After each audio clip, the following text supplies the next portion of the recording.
This is your Denver Sports Daily for September 16th. The biggest stories, the latest news. It's Denver Sports Daily.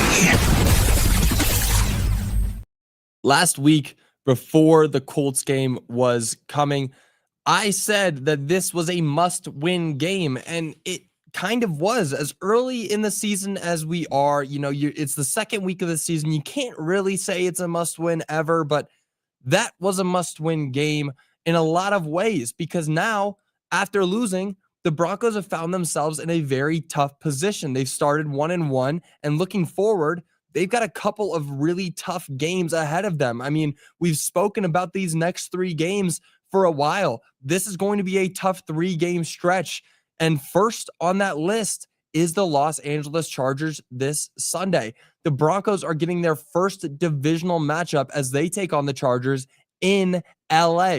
Now, the Chargers have started the season hot. They're 2-0. They beat the Raiders last night, just beat them down, really.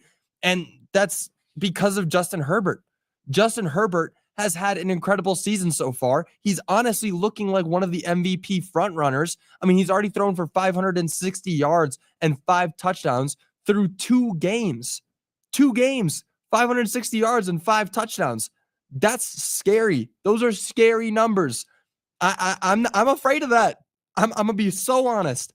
I am nervous about how the Broncos are going to come out on Sunday if they can't nullify Justin Herbert's production. And that's how they can win this game. It's as simple as that. They need to force the run game. They need to nullify Justin Herbert.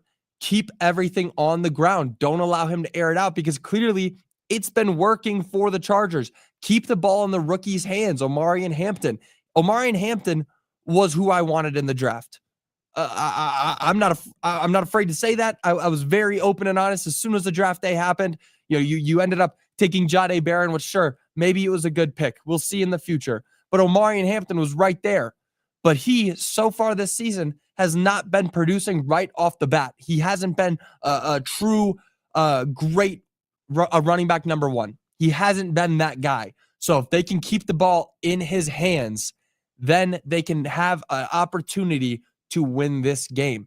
The Broncos also need to do everything in their power, not only keeping the ball in the rookie's hands, they need to do everything in their power to look good on offense and win this game. If they lose this game, which is a terrifying thought, they would be in a really, really tough position. They can't go lose to a division rival. First of all, it's a division rival, especially when Sean Payton has been so open and honest in training camp and the offseason, how winning the division was the number 1 goal. If they go 1-2 to start the season and they lose to a division rival, then they're putting themselves way behind the sticks. Now, sure, the Raiders aren't looking great. The Chiefs are looking like garbage. They're 0-2, and I'd be feeling so much happier if we could be talking about the Broncos 2-0 and the Chiefs 0-2, but we can't right now. The division is up for grabs, and right now it looks like the Chargers are running away with it. And as sure, it's only week 2. We're heading into week 3. But if the Chargers beat the Broncos, then they'll put themselves out as a major front runner to win the division. And if they go 1-2, they lose this game, they take their second loss to the Chargers, they've got more tough games ahead of them and tougher games than the Chargers. You're going up against the Bengals. The Bengals offense is insane. It doesn't matter how good any defense is. The Bengals is going to get theirs. They go out there and they score touchdowns whenever they want. Now, sure, Joe Burrow is not going to be playing. That's the good news. But still, you got some of the best receivers in the league on the Bengals. You have a solid defensive front. Sometimes they're on and off. If they can get a win against the Bengals, then I'd be feeling better. Maybe without Joe Burrow, I am a little bit happier. But still, that's a tough game. And then you have the Eagles, and I don't even want to think about the Eagles right now because that might be the toughest game of the year. I mean, you talk about a team last year, the Broncos, who didn't really face any opposition as good as this current Eagles squad is. So they need to do everything in their power to go out and win this game on Sunday against the Chargers. They need to stop Justin Herbert from doing whatever he wants through the air and keep the ball on the ground. if this pass rush can work the way that it was intended to, that we saw last year, then I have no fear. I really do believe that the Broncos can go out there and win this game, but it needs to start with the pass rush. They need to stop Justin Herbert from doing whatever he wants, like he's been able to do the past 2 games. Now, moving on, what are the Buffs going to do at QB? It seems like the question of the week, because the QB room for the CU Buffaloes is a mess. The Buffs were absolutely demolished. They were humiliated by Houston, losing 36-20. The Ryan Staub experiment clearly didn't work out, but moving on from him now might cause more confusion. I mean, we saw 2 weeks ago, you were out against Delaware. All 3 quarterbacks played. Ryan Staub did look like the best quarterback in that game. That's not a question. However, one game against a former FCS school, is that enough to make him the starter against another conference opponent like Houston? I don't know. And clearly it didn't work out. But do you move on from him now? Maybe not. Maybe just stick with Ryan Staub. Give him his opportunity. If you end up losing a bunch of games, you end up losing a bunch of games, and you have something to look forward to because Julian Lewis is on the roster. It's far too early, though, to start Julian Lewis. He still needs time to develop. Do not start him this season until week 7 or 8. Don't. He needs time to develop. Do not put him in a position where he's not going to get the development he needs because we want to start winning games, even though it's already too late in the season. Now, whether Ryan Staub stays as a starting QB or you move back to Caden Salter, it needs to be a decision that is secure. These QBs need to feel like their positions are set. And really, Coach Prime can't afford to keep changing QBs throughout the entire season if it's not leading to wins. It doesn't matter who the QB is. It doesn't matter whether it's Caden Salter or Ryan Staub. If either one of them are going to fail or succeed, then you're failing or succeeding with them. You have to make a secure decision. You can't keep flip-flopping every single time. If this is the week that you change back to Caden Salter, then this is the last week you change your starting QB unless somebody gets hurt, or in week 8, when you finally decide it's time to have Julian Lewis be the guy. But right now, I mean, a mess.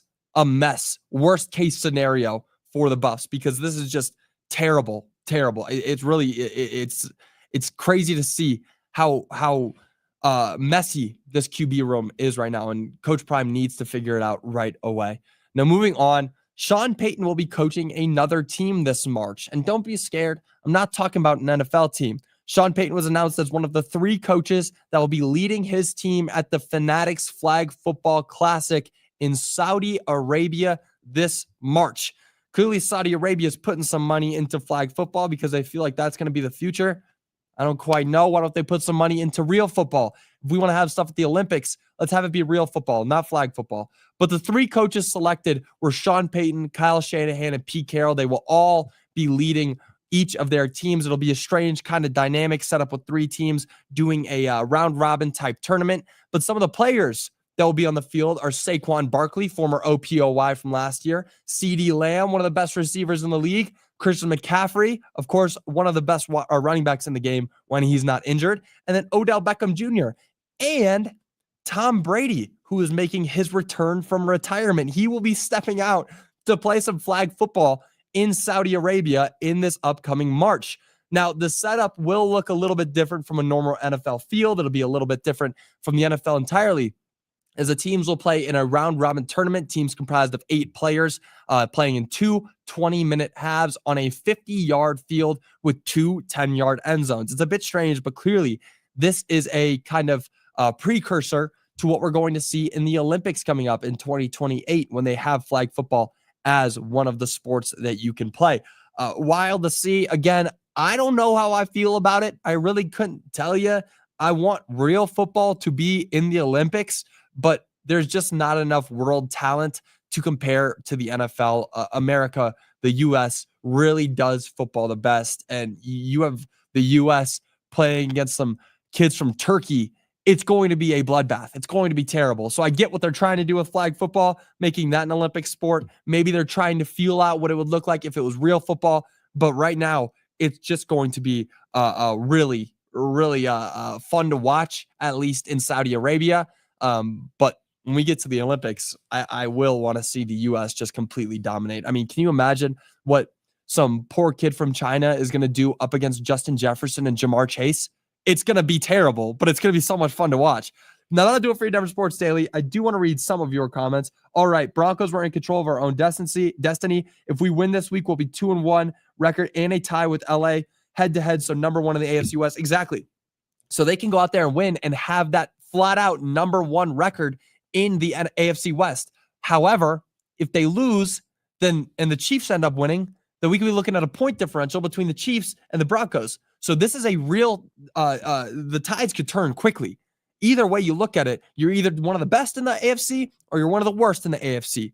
So you really have to go out there and win these division opponents. You need to make a statement. It cannot be a game that you go out there and play the same way you did in the past two, because the first game, they looked sloppy. The second game, real sloppy in the fourth quarter. So they need to go out and be real tight all the way around to get a win against the Chargers. Now, that'll do it for your Denver Sports Daily. I will see you guys all tomorrow. Of course, we're going to be talking about this Chargers game all week because it is as big as it gets. But until tomorrow, y'all have a great rest of your day, and I will see you all later. Bye, y'all.